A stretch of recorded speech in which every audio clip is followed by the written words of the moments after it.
In the year 1974, a young Japanese man named Norio Suzuki, a college dropout with restless feet and an appetite for the impossible, stumbled upon a story that most people would have laughed off.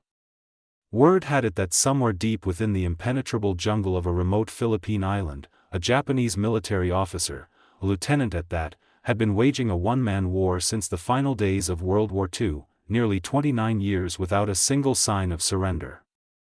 Norio's first instinct was to dismiss it as folklore. A man missing for 3 decades? He would have been declared dead long ago. Surviving that long and dense tropical wilderness was, by any reasonable measure, inconceivable. But curiosity gnawed at him. He dug deeper. The officer in question, a Lieutenant Hiro Onoda, had gone missing after the war's close in 1945 and wasn't officially declared dead until 1959. That gap alone was striking. 14 years before the government gave up hope. Someone must have spotted him. Someone must have known.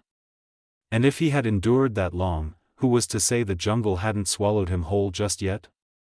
Fired up by this extraordinary legend, Norio threw caution aside and launched himself into a personal mission: track down the ghost soldier and bring him home. It would prove far more complicated than anything he had bargained for. Buckle in, because what follows is a plunge into one of the most astonishing tales of devotion, or delusion, the modern world has ever witnessed. The story of a man who kept fighting a war that had been over for nearly 3 decades. To understand how this all came to pass, we must first acquaint ourselves with the man at the center of it all. Hiro Onoda entered this world in 1922, in the modest town of Kainan, nestled within Japan's Wakayama prefecture. He was the 5th of 7 children in a lively household, and as a young adult, he found his footing working as a sales representative for a Japanese trading firm with operations in China. It seemed like an ordinary enough life. Then December 7, 1941 arrived and shattered everything. Anyone with even a passing familiarity with history will recognize that date. It marks the morning the Imperial Japanese military launched its assault on the United States naval base at Pearl Harbor, Hawaii, a thunderclap that reverberated across the entire planet. The attack dragged the United States into the war, locking the two nations into a confrontation that would reshape the world. In its wake, Japan mobilized every able-bodied man between the ages of 17 and 40 into military service. By May 1942, Hiro had been summoned for his induction physical, which he passed without difficulty. At the age of 20, he was folded into the 61st Infantry Regiment in Wakayama and subsequently transferred to the 218th Infantry Regiment. His initial deployment sent him straight to the battle lines in Nanchang, China. Then, in December 1944, American forces made landfall at San Jose in the Philippines. Japanese units across the region were urgently rerouted to counter the invasion, and Hiro's regiment was assigned the task of holding Lubang, a slender, jungle-blanketed island of barely 48 square miles sitting within the Philippine archipelago. As the American offensive pressed harder and the situation grew more desperate, Hiro was elevated to the rank of 2nd lieutenant on January 10, 1945. Shortly after, he received orders that would come to define the entire rest of his existence. Major Takahashi issued the directive plainly: apprentice officer Onoda was to make for Lubang Island and assume command of the Lubang garrison, conducting guerrilla operations against the enemy. The weight of that assignment was immense, and Hiro accepted it without hesitation. But it was General Akira Muto, Chief of Staff of the 14th Area Army, whose parting words carved themselves permanently into Hiro's consciousness. The general looked him in the eye and said, "You are absolutely forbidden to die by your own hand. It may take 3 years, it may take 5, but whatever happens, we will come back for you." For a freshly commissioned lieutenant receiving a direct command from a general, those words became something close to scripture. He bound himself in an unbreakable oath to fight until the last possible moment. His companions in the garrison, however, were not entirely sold on this youthful commander. He still had mountains to climb before earning their trust. And those mountains were coming sooner than anyone expected. On February 28, 50 American soldiers came ashore on Lubang. A Marine battalion accompanied by 4 tanks rolled into the small coastal settlement of Tilak, and the firefight that erupted reduced the town to rubble. The Japanese forces were overwhelmed almost immediately. To preserve what remained of his unit, Hiro issued orders to withdraw into the highlands, shifting from conventional engagement to guerrilla tactics. For those unfamiliar with the term, guerrilla warfare doesn't involve primates of any kind. Rather, it describes a style of asymmetric conflict in which smaller, mobile units use ambushes, sabotage, and swift hit-and-run strikes to harass and destabilize a superior force. Hiro understood that clustering his men together would make them dangerously exposed, so he reorganized them into compact 3-man cells. The arrangement was practical. While 2 soldiers monitored opposite directions, the third handled cooking and camp maintenance. Hiro's own cell consisted of himself, Corporal Shimada, and Private Kozuka.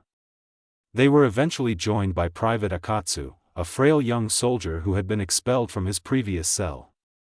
Through the sweltering summer of 1945, these cells pressed on with their guerrilla campaign. Buried deep in the mountain jungle, entirely severed from higher command, they had no way of knowing what unfolded on August 6, 1945, a date that would haunt human memory forever. That morning, an American aircraft dropped the world's first nuclear weapon on the Japanese city of Hiroshima.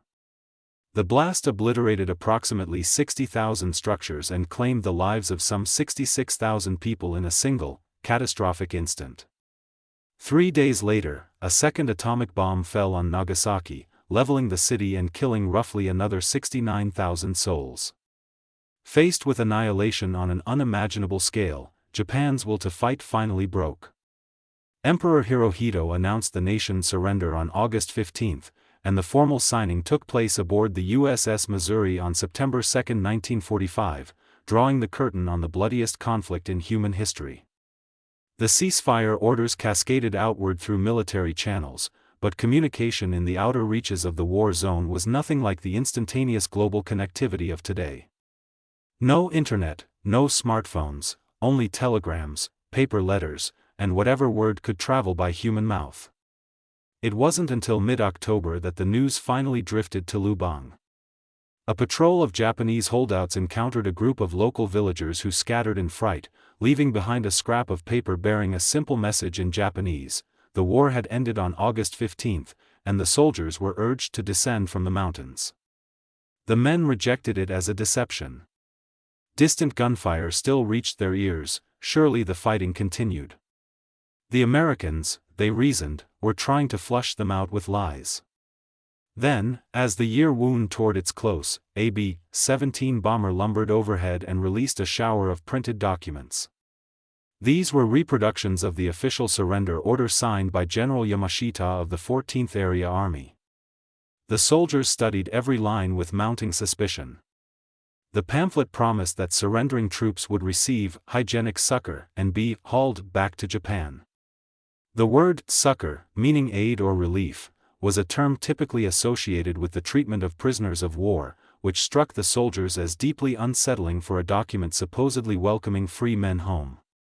What disturbed Hiro most, however, was a reference in Yamashita's order to a direct imperial order, a designation Hiro had never encountered before.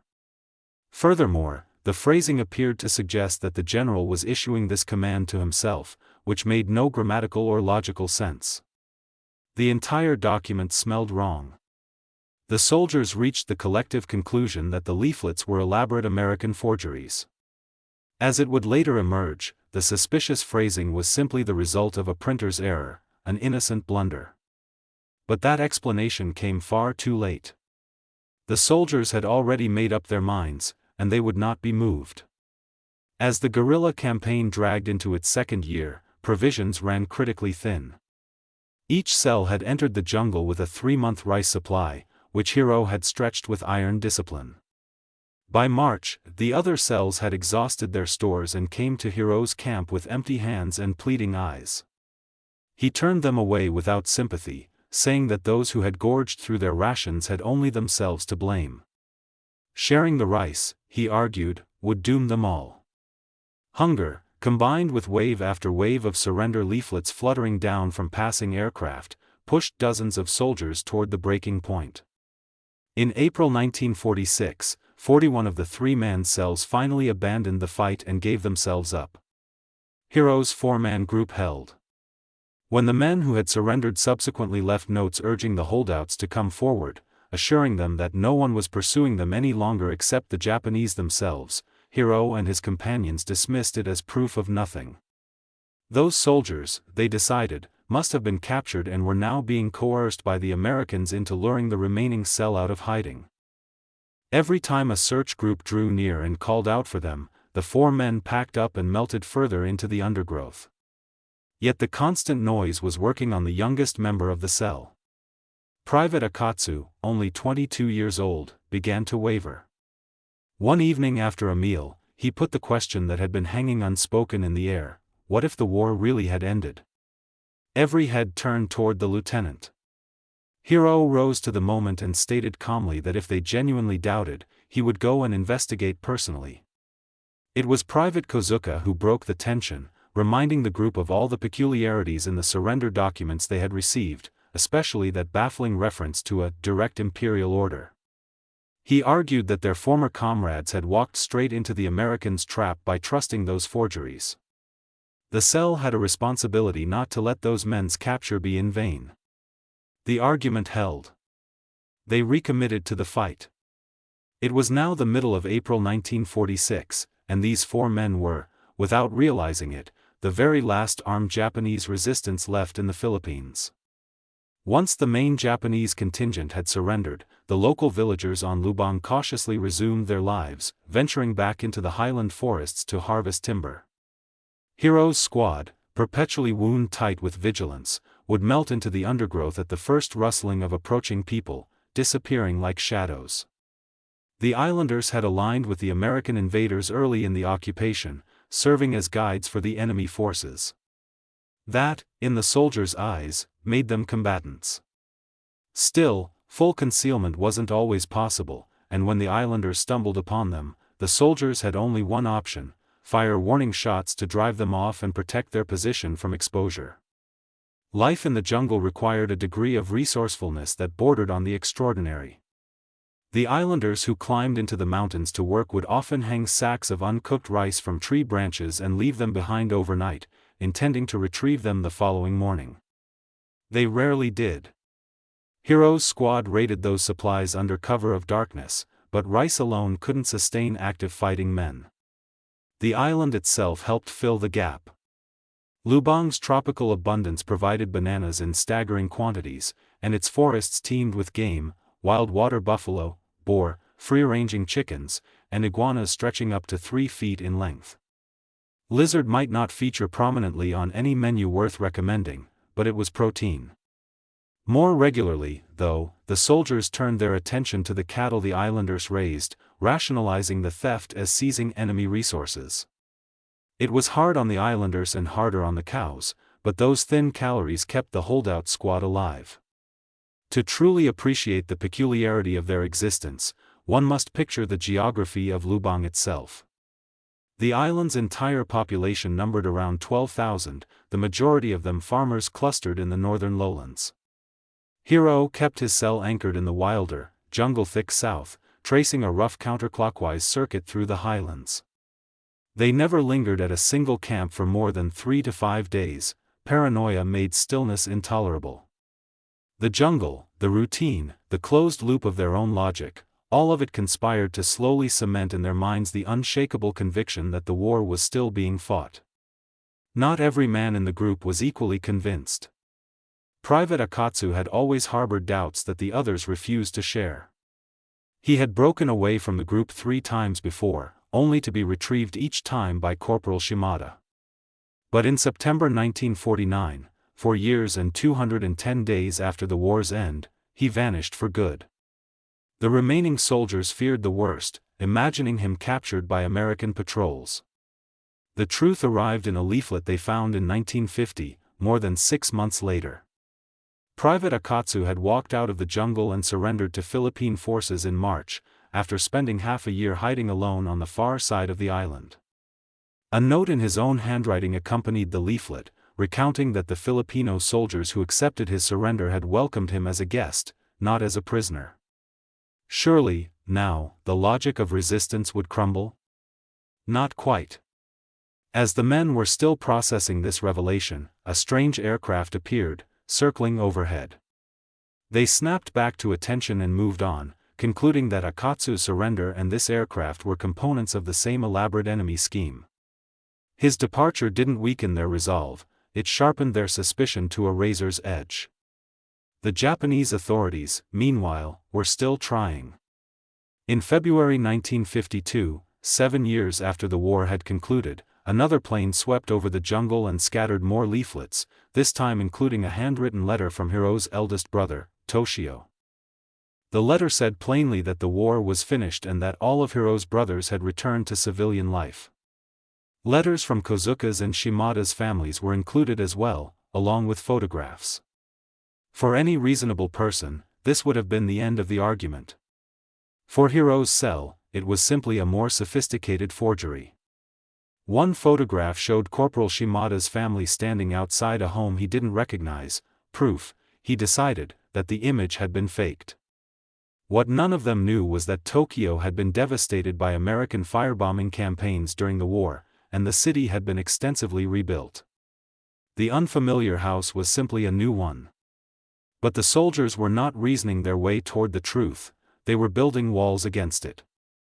The growing stack of evidence only served to reinforce the architecture of their conspiracy. Each new piece of information that didn't fit was simply reinterpreted as a more refined enemy deception. With the jungle pressing in from all sides and years of war taking their toll, the soldiers' uniforms had deteriorated beyond recognition.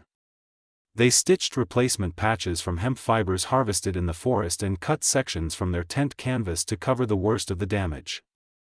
Mercifully, Lubang was free of malaria, and their isolation from the island's main population kept illness largely at bay. They maintained a calendar by counting ration days and relying on memory. Their weapons and swords received regular care, wiped down with palm oil to fend off rust, though this eventually attracted the island's enormous jungle rats, which gnawed at the oil-soaked wood and leather. The soldiers supplemented their food supply by raiding the islanders' homes for coffee, canned goods, and clothing when the opportunity arose. As the years accumulated, the villagers moved from resignation to outright hostility, and they tried increasingly creative methods to expose the holdouts' locations. On one occasion, someone left provocative drawings and photographs of women in the mountains, apparently hoping desire might override caution. It didn't. Paranoia had long since overridden everything else. Eventually, the islanders stopped waiting and started fighting back.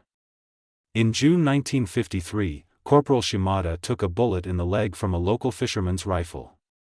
The wound was serious. Then, barely a year later, Corporal Shimada was shot and killed by a Philippine Army mountain unit during a field training exercise, a tragic accident, but one the cell interpreted as evidence that the enemy was closing the net around them. Just 10 days after his death, a Philippine Air Force plane made repeated passes above their position, broadcasting through a loudspeaker, "Onoda, Kozuka, the war has ended." Rather than weakening their resolve, the message detonated their grief and fury into a renewed vow of revenge. They had lost a brother, and they were certain someone would pay for it. At this stage, the line between fierce patriotism and something darker was becoming very hard to locate. Nearly a decade in the jungle had stripped away the ordinary textures of human life, and yet the Japanese government, honoring General Muto's pledge, had not abandoned the search. In 1959, the now two-man cell was confronted with their most concerted rescue attempt yet. A large search party set up loudspeakers around the island, broadcasting appeals directly, "Lieutenant Onoda. Private First Class Kozuka. The war has ended." They played the Japanese national anthem. They played folk songs the men would have known since childhood. The search party combed every corner of the island for 6 solid months, from May to late November, a commitment of extraordinary patience. But each time the searchers drew close, Hiro and Kozuka retreated deeper into the vegetation, certain it was theater. On the final day of the search, something remarkable happened. Hiro heard a voice through the loudspeaker saying, "Hiro, come out. This is your brother, Toshio." He knew that voice. He had grown up with that voice. No recording technology of the era could mimic it. And yet, Hiro concluded that the Americans had somehow located someone capable of perfectly imitating his brother and sent him out to bait the trap. The mind, when it is fully committed to a belief, will bend any evidence to preserve it. Before packing up and leaving, the search party deposited a collection of recent Japanese newspapers, the first genuinely current news the two men had seen in roughly 15 years. Rather than a window onto reality, however, the papers became another piece of the conspiracy. Not a single article mentioned the East Asia co-prosperity sphere. This was, in their view, damning.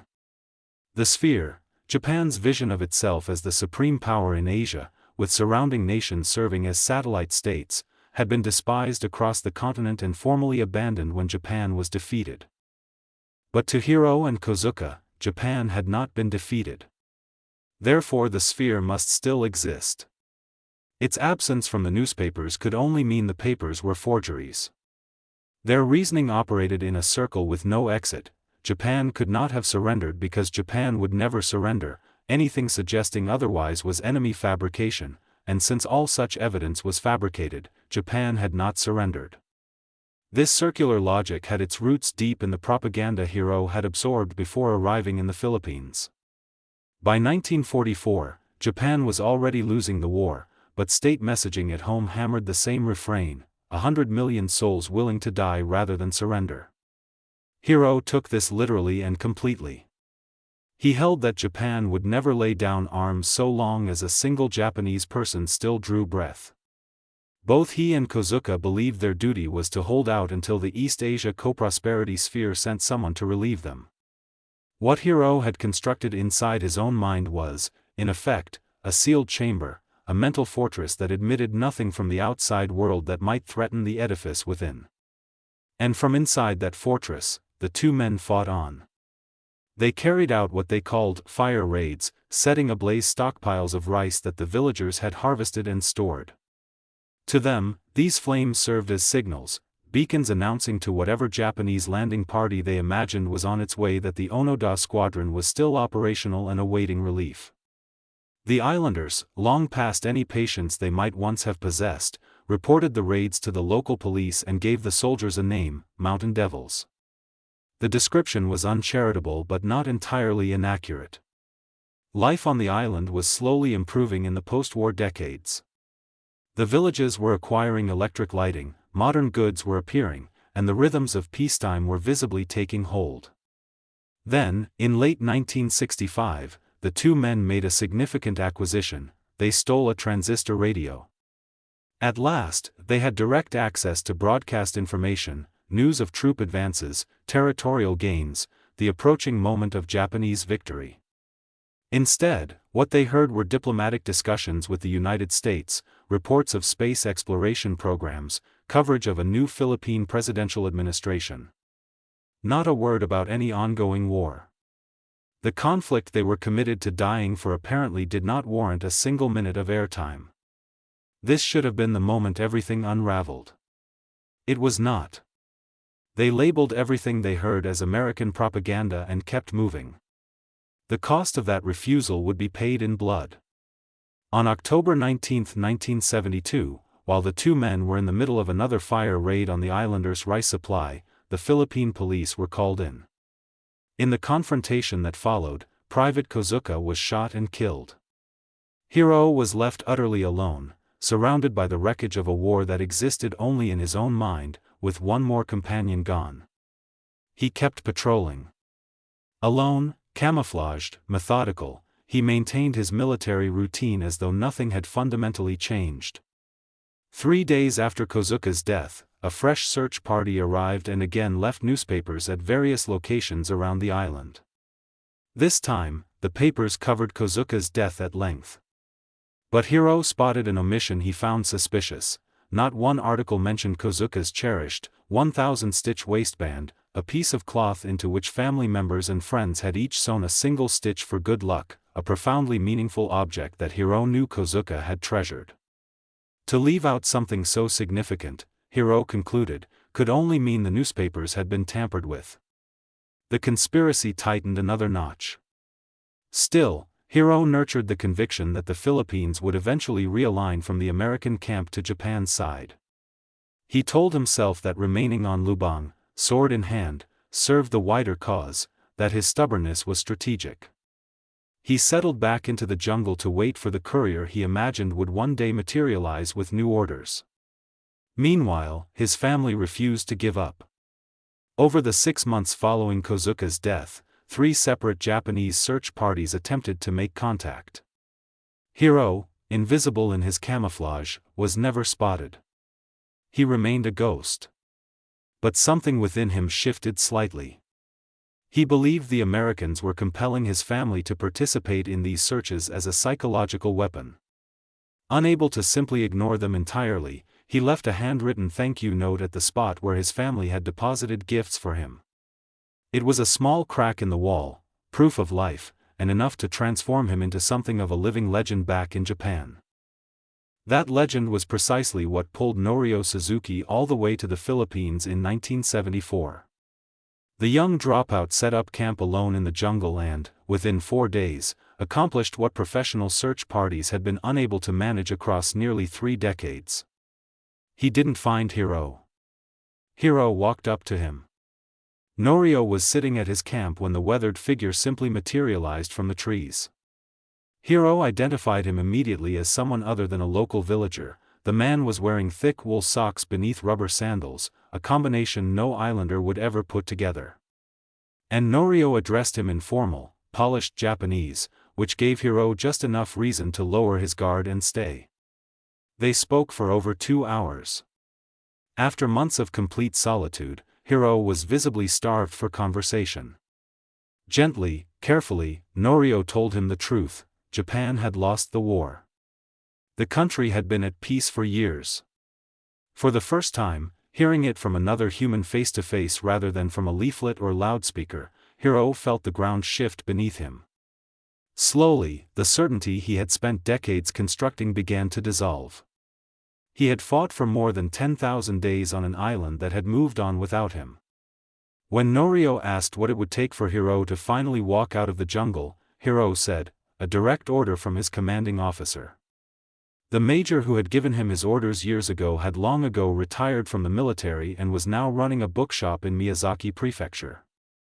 But Norio made a promise: he would find him and bring him to Lubang. Before parting, the 2 men took photographs together to prove the encounter had been real. 2 weeks later, Norio kept his word. The retired major arrived on the island, stood before Hiro, and read aloud the final command: the 14th Area Army has ceased all combat activity. Those words, delivered by the one authority Hiro's mind would accept, ended the war. After more than 29 years, Lieutenant Hiro Onoda laid down his arms. He was reunited with his eldest brother, Toshio, and then escorted to Manila, where President Marcos received him. The crimes Hiro had committed over nearly 3 decades of jungle warfare, killings, raids, acts of destruction, technically constituted terrorism under any legal definition. Yet the president issued a full pardon, acknowledging the unique and tragic circumstances of a man who had never been told the truth in a way he could accept. When Hiro returned to Japan, the nation received him not as a criminal but as a hero, which, to outside observers unfamiliar with Japanese cultural values, might have seemed baffling.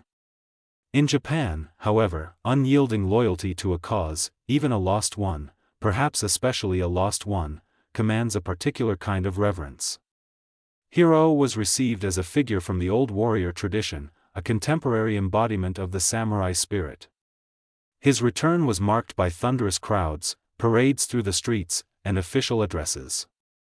It was a homecoming of almost mythological proportions. After decades of devastation, Japan had found something in the war it could finally celebrate. But the Japan that welcomed him bore almost no resemblance to the country he had left. 3 decades of transformation had produced a modern, rebuilt, unrecognizable nation, and Hiro found himself unable to fully reintegrate. So, in 1975, he packed his belongings and relocated to a Japanese farming community in São Paulo, Brazil, where his brother operated a cattle ranch.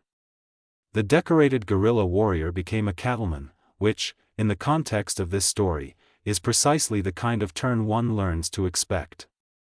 In 1984, Hiro met and married Machi Oniku, a teacher of traditional Japanese tea ceremony. Together they returned to Japan and established the Onoda Nature School, a residential outdoor education program where children learned the fundamentals of wilderness survival. Then, in 1996, Hiro returned to Lubang for the first time since his rescue. In an act of reconciliation, he donated $10,000 to a local school on the island where he had spent nearly 3 decades as an uninvited and often terrifying presence. On January 16, 2014, Hiro Onoda died peacefully at the age of 91. Whether what he did represents the ultimate expression of dedication or the ultimate triumph of delusion is a question each person must answer for themselves. Either way, it is one of the strangest, most haunting, and most deeply human stories the 20th century produced.